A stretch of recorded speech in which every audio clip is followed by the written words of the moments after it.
Welcome to the saga of the feared group who robbed a cash truck, an infamous event that shook the tranquility of routine mail delivery and left a trail of intrigue and speculation in its wake. From its meticulously orchestrated execution to the relentless pursuit of justice, this gripping narrative transcends the boundaries of criminality to become a legend etched in the annals of crime lore. But what drove the perpetrators to orchestrate such a daring scheme?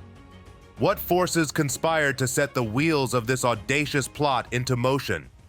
In the grand tapestry of crime history, certain events stand as monumental milestones, forever etching themselves into the collective consciousness of society. These are the tales that captivate us, drawing us into a world of intrigue, suspense, and audacious displays of human cunning.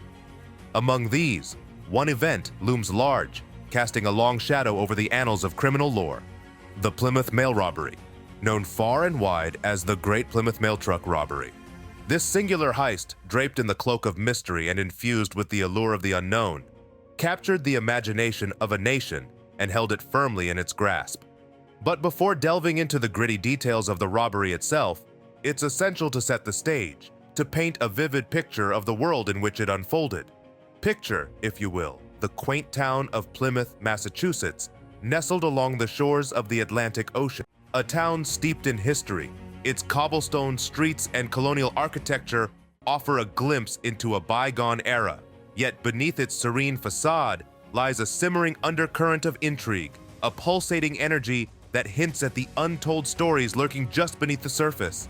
It is against this backdrop of quiet charm and hidden secrets that the Plymouth Mail robbery took place, a brazen act that shattered the tranquility of the town and reverberated far beyond its borders. Join us as we delve into the heart of this enigma, exploring the twists and turns of a mystery that continues to defy explanation. On August 14, 1962, the tranquility of a routine mail delivery from Cape Cod to the Federal Reserve Bank in Boston, Massachusetts, was shattered by the brazen actions of two armed assailants. As the first rays of the morning sun illuminated Route 3 in Plymouth, Massachusetts, the serene atmosphere was shattered by the sudden arrival of chaos and criminal intent. A U.S. mail truck, its cargo containing a staggering $1.5 million in small bills, unwittingly became the focal point of a meticulously planned and brazen robbery. The events that unfolded on that fateful morning bore all the hallmarks of a meticulously orchestrated operation, executed with the precision of a well-oiled machine. Two shadowy figures, cloaked in the guise of law enforcement officers, emerged from the darkness, their menacing submachine guns glinting ominously in the golden light. With swift and calculated precision, they pounced on the unsuspecting truck, their movements swift and decisive. In a matter of moments, the driver and guard were subdued, their voices silenced by the threat of lethal force. Bound and helpless, the unfortunate occupants of the mail truck could only watch in horror as their assailants seized control of the vehicle, their authority unchallenged in the face of overwhelming firepower. The audacity of the robbers was matched only by the meticulousness of their planning, as they exploited the trust and authority associated with the uniform to execute their nefarious scheme. Route 3, normally bustling with the hum of traffic, now served as the stage for a daring escape, its wide lanes and open expanse offering the perfect conduit for the criminals' flight. With every passing mile, they edged closer to their unknown destination, their identities concealed beneath the veneer of deception and anonymity. Having seized control of the mail truck and its valuable cargo, the robbers embarked on a journey shrouded in mystery. The exact route they took and the locations where they made their clandestine drops remain elusive to this day. Their actions bore the hallmarks of a carefully orchestrated operation, executed with precision and finesse. In the realm of criminal history, the Plymouth Mail robbery occupies a prominent place as a watershed moment. Not only was it the largest cash heist of its time, but it also served as a chilling reminder of the vulnerabilities inherent in the transportation of valuable assets. The brazenness and sophistication displayed by the perpetrators captured the public's imagination, spawning a flurry of media coverage and law enforcement scrutiny.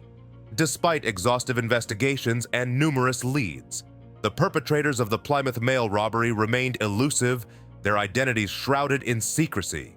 The event itself transcended the realm of mere criminality, assuming the status of a legend immortalized in the annals of crime lore.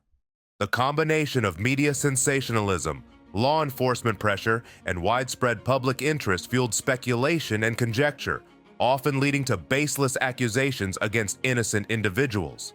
In response to the perceived gravity of the crime, authorities took extraordinary measures to apprehend the perpetrators.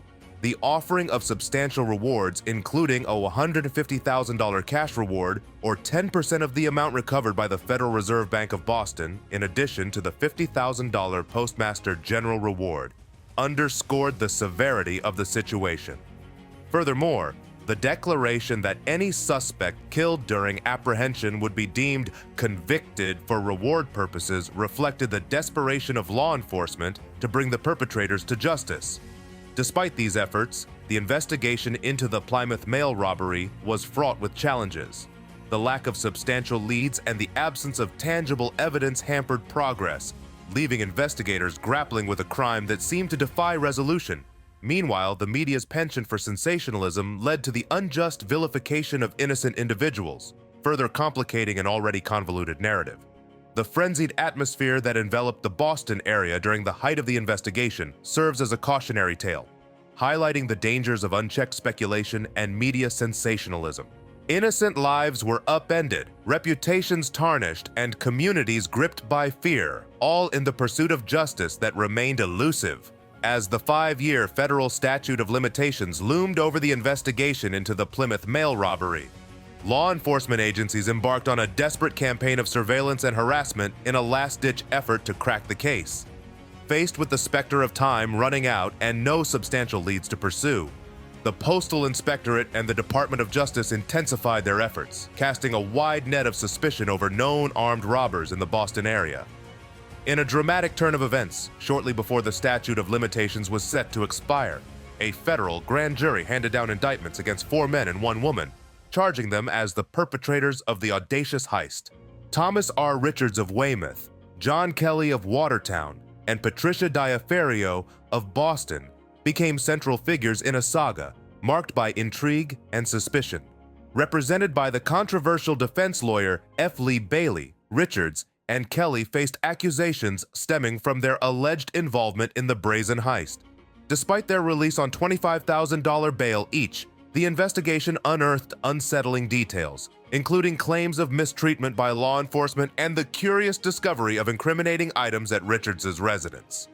Bulletproof vests resembling police gear and a .45 caliber firearm suggested a deeper involvement in criminal activities, adding layers to an already complex narrative. However, the ensuing trial unfolded with unexpected twists and turns. One of the defendants vanished without a trace just before the trial commenced, leaving authorities baffled and further complicating the proceedings. Ultimately, the other defendants were acquitted, leaving the case at an impasse and the mystery surrounding the whereabouts of the stolen $1.5 million unresolved. The disappearance of Thomas R. Richards just before the trial cast a shadow of uncertainty over the case, prompting the dropping of all charges. With Richards gone, the truth behind the robbery seemed destined to remain shrouded in mystery. Meanwhile, Patricia Diaferio's alleged resemblance to a figure spotted near the crime scene added another layer of intrigue, leaving lingering questions about her potential role in the heist. Despite the absence of concrete evidence, suspicions continued to swirl around John Kelly, particularly given his connections to the Patriarca family and his alleged involvement in similar criminal activities. Kelly's ties to organized crime and his subsequent brushes with the law only served to fuel speculation about his role in the Plymouth mail robbery. Decades have passed since that fateful night in 1962, yet the case remains unsolved, leaving behind a legacy of unanswered questions and unresolved mysteries. The stolen money, amounting to a staggering $1.5 million, has never been recovered, leaving a void in the pursuit of justice that may never be filled. Adding another layer of intrigue to the narrative is the claim made by Vincent "Bat Vinny" Teresa, a notorious Boston mobster with ties to Raymond L.S. Patriarca. In his book, My Life in the Mafia, Teresa alleges that John "Red" Kelly was the mastermind behind the Plymouth mail robbery.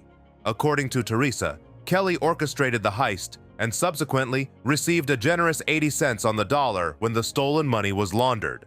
However, like many aspects of the case, this claim remains unverified and shrouded in ambiguity. In conclusion, the Plymouth mail robbery of 1962 stands as an enduring enigma in the annals of crime history. Despite exhaustive investigations and the passage of decades, the perpetrators remain elusive, and the stolen $1.5 million is still missing. The case serves as a reminder of the challenges faced by law enforcement in solving complex crimes and the enduring allure of unsolved mysteries. As the legend of the Plymouth mail robbery continues to captivate the imagination, it underscores the timeless fascination with tales of audacity and intrigue in the world of crime. So, who do you think was the one guilty? Let us know in the comment section, and also hit that like and subscribe button for more such amazing content.